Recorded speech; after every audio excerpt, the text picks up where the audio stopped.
José Calzada Rovirosa es secretario de Agricultura, Ganadería, Desarrollo Rural, Pesca y Alimentación. Fue gobernador constitucional del estado de Querétaro de 2009 a 2015, senador de la República y representante de la Secretaría del Medio Ambiente y Recursos Naturales en la Embajada de México en los Estados Unidos.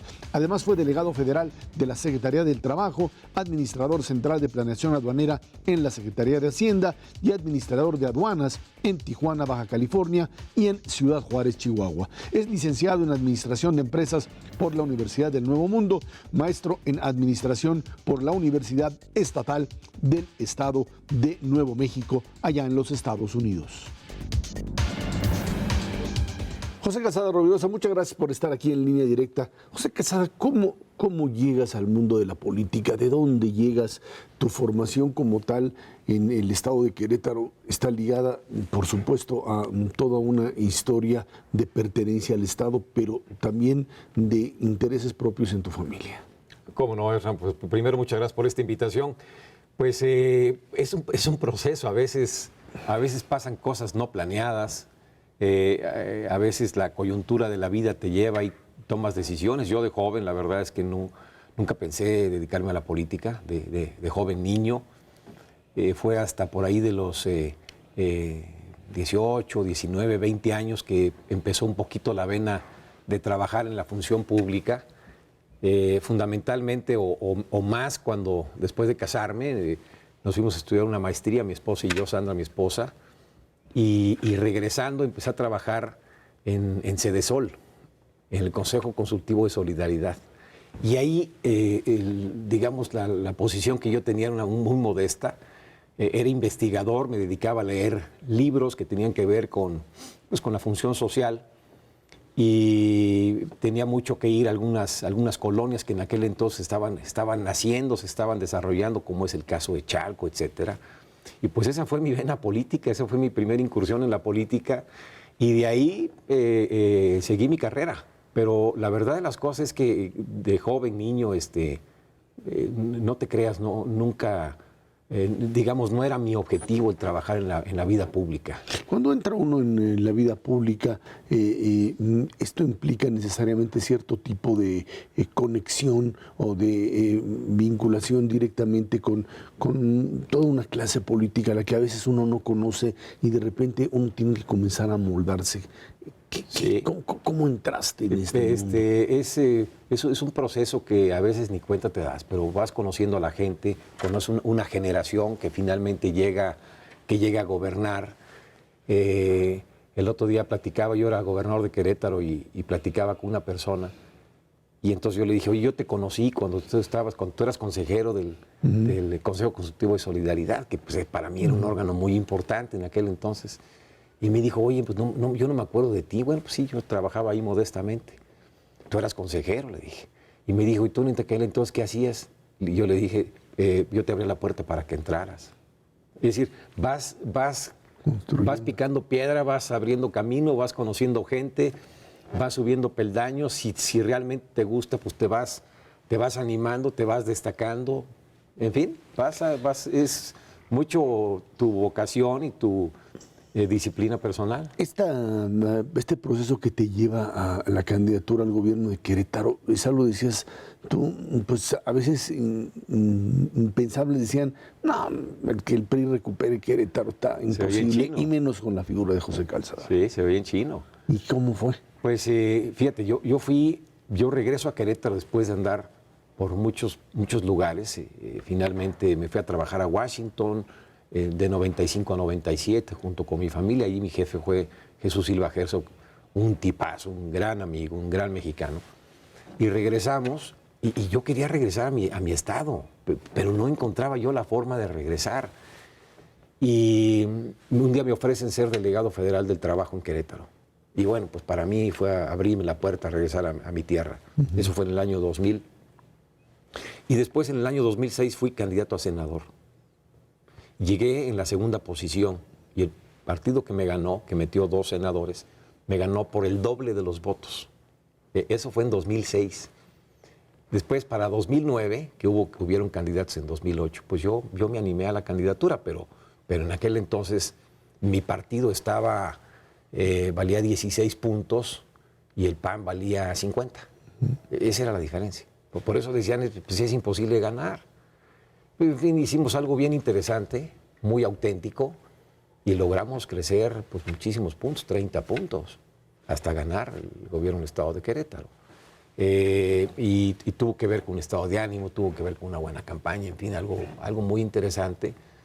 Y también el hecho de que pues, no se percataban que íbamos creciendo porque a veces la soberbia de las encuestas es una gran mentira. Así es, y los hombres del poder a veces no entienden que las encuestas no son necesariamente la realidad. Cuando llegas al gobierno de Querétaro, te encuentras, ahí hay una situación muy interesante de estados del centro de la República, como el caso de Querétaro, que viven un crecimiento económico diferente al de muchas partes del país. Este boom económico que ha tenido un crecimiento impresionante en el centro del estado, ¿cómo lo viviste como gobernador? A ver, a mí me entregaron un buen estado. Que eso es interesante, sí, ¿no? Sí, como claro. Una buena administración pierde y la gana otra. Independientemente de partidos. Es decir, a mí me dicen, oye, pues tú no tienes empacho en decir de que el PAN te entregó un buen estado. Pues no, mentiría si dijera lo contrario. Un buen estado, con buenas finanzas, con poca deuda. Y yo lo entregué igual, con buen crecimiento económico, con poca deuda, con buenas finanzas, etcétera. Esa es la obligación de quien gobierna. Pero yo creo que parte del secreto del crecimiento de Querétaro es la estabilidad política. Cuando hay estabilidad política, eso se convierte en confianza social, se convierte en confianza para los inversionistas. Cuando todo es un gran tema político de incertidumbre política, entonces todo el mundo se echa para atrás y todo el mundo está expectante a ver qué va a suceder. Entonces, a lo largo de los años y a lo largo de los sexenios, porque ha gobernado el PRI y ha gobernado el PAN, ha habido una normalidad política muy importante, una democracia sin duda, pero también respeto. Y eso ha ayudado enormemente para poder platicar con los líderes de opinión, para poder dialogar con los industriales, etcétera. El gobernador tiene mucho más instrumentos para poder generar progreso y desarrollo. Querétaro es un estado que yo siempre decía que es el gran ejemplo del éxito del NAFTA, del TLC, porque tiene creciendo al 5.5% de manera sistemática desde 1994. Yo creo que es el estado que tiene el tramo más largo de crecimiento sostenido desde la creación del TLC. Y también les daba otro dato bien interesante. China duplica su economía cada 10 años. Es decir, cada 10 años hay otro China en términos económicos. México duplica su economía cada 30 años. Querétaro duplica su economía cada 15 años. Ese es el tema. Entonces, pues ahí el ingreso per cápita es mayor, la educación, los años de escolaridad son mayores, los niveles de pobreza son menores, etcétera, pues porque atraes a la industria. El nombre del juego se llama generación de empleo. Estamos platicando con José Calzada, aquí en Línea Directa.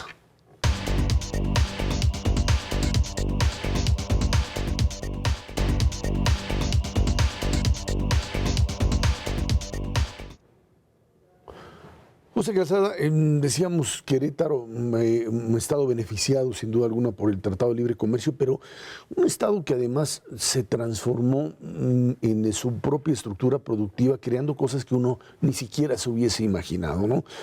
Cuando hoy aparecen candidatos que salen con ocurrencias y dicen, es que yo quiero traer la industria aeronáutica, aeroespacial, todo el mundo dice, bueno, otra vez ocurrencias.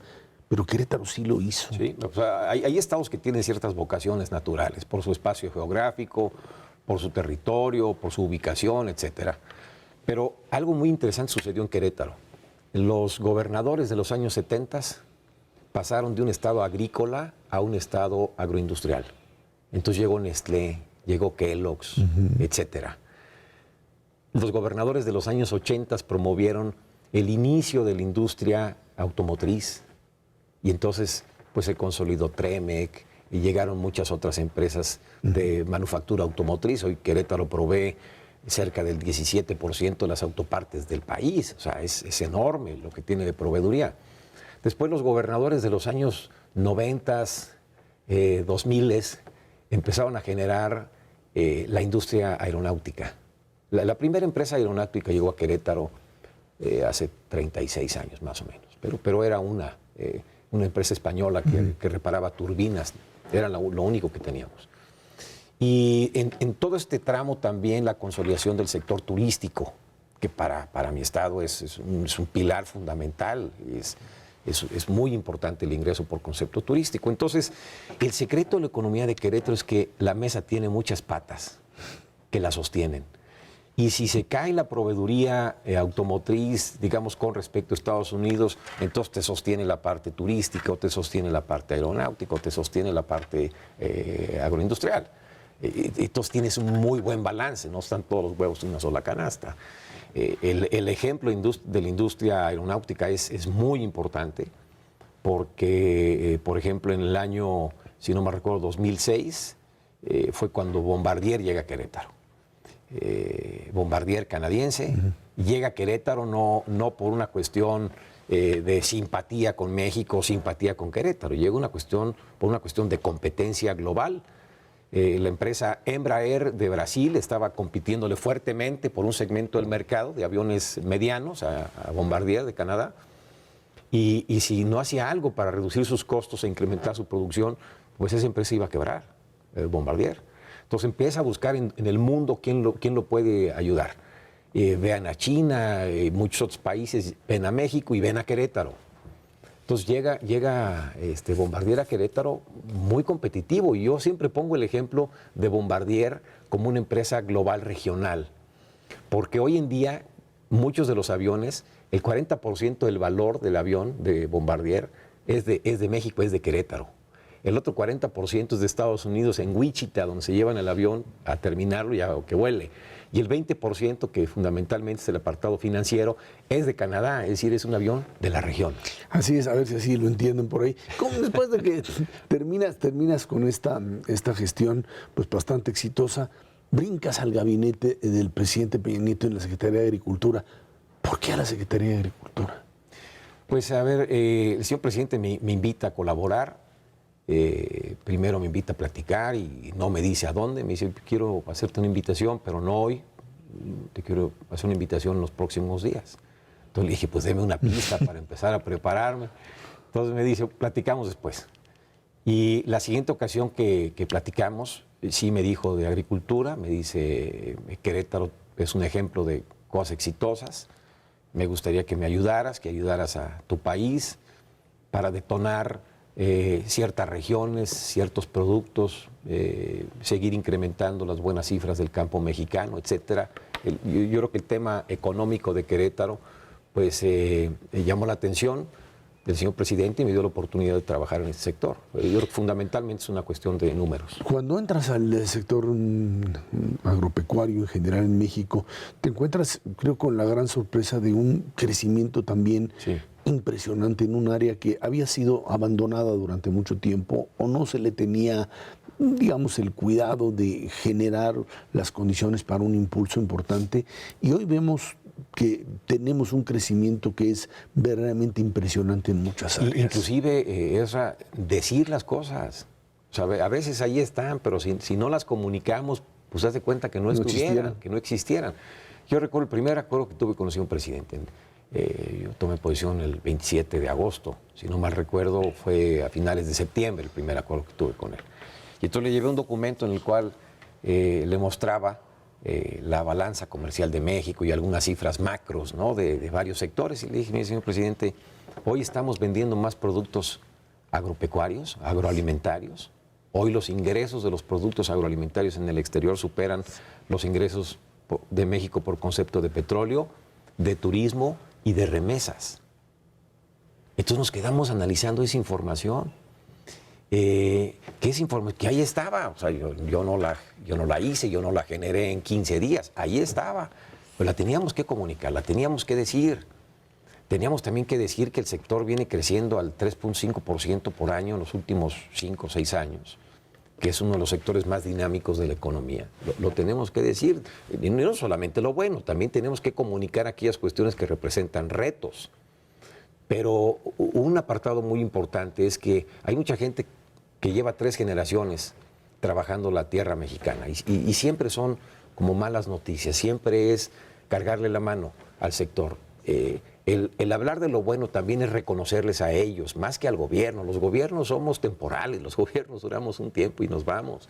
Pero es un reconocimiento al trabajador, al inversionista, porque además esa es otra. Si nosotros comunicamos bien nuestros números, animamos a más personas para que vengan a invertir a nuestro sector, generen empleo, generen riqueza y evidentemente promuevan a México.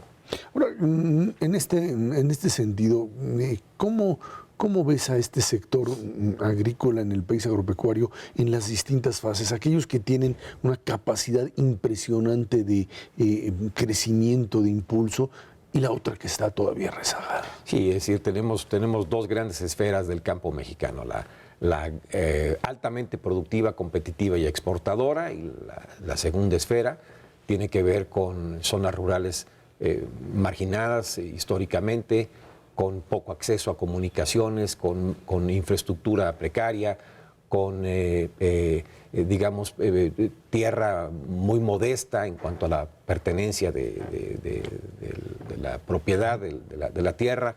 Es decir, hay dos grandes campos y trabajamos en dos grandes esferas. Hay programas que van dirigidos para un lado y otros programas que van dirigidos también para el otro lado. Por ejemplo, en el apartado enteramente social, tenemos la Subsecretaría de Desarrollo Rural, que tiene un trabajo muy específico, que es detonar la producción en pequeñas unidades de producción y también apoyar económicamente la productividad y el complemento al ingreso familiar. Estamos platicando con José Calzada aquí en Línea Directa.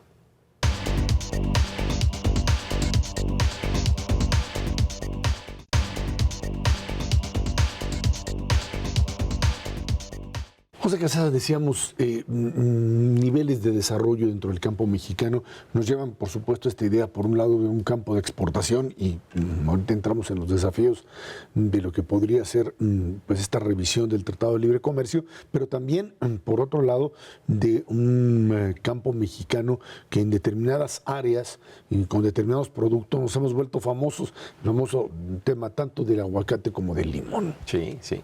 A ver, por eso hay dos grandes campos, ¿no? Digamos, el apartado muy rural de pequeños espacios de producción que no tiene acceso, digamos, a agua tecnificada, etcétera, donde ayuda y abona la Secretaría de Agricultura, y tenemos ese otro espacio de los altamente tecnificados, de los exportadores, aunque a veces son pequeñas unidades de producción, se han convertido en grandes productores. Por ejemplo, el 82% de los productores de aguacate tienen menos de 5 hectáreas. Menos de 5 hectáreas, y son claro, pequeñas unidades de producción, pero se han juntado y entre todos tienen una línea de empaque, etcétera, y están exportando. En limón sucede algo similar. Colima, en Nayarit, Michoacán, son pequeñas unidades de producción, pero con un producto de alto valor. Yo por eso casi siempre menciono en los discursos que una de las grandes aciertos de México, y esto empezó hace muchos años, fue que empezó a pasar su producción de volumen a valor.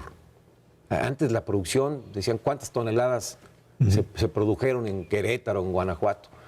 Pues hoy lo importante no es cuántas toneladas, sino cuántos millones de dólares se produjeron en tal lugar o en cual lugar. Con mayor valor agregado. Exacto, con mayor valor agregado, porque es lo que le llega a las familias. El aguacate, el limón, hoy las berries. México ya es el 5º productor de berries del mundo. De fresa somos el 3er productor de fresa en el mundo. Primero es China.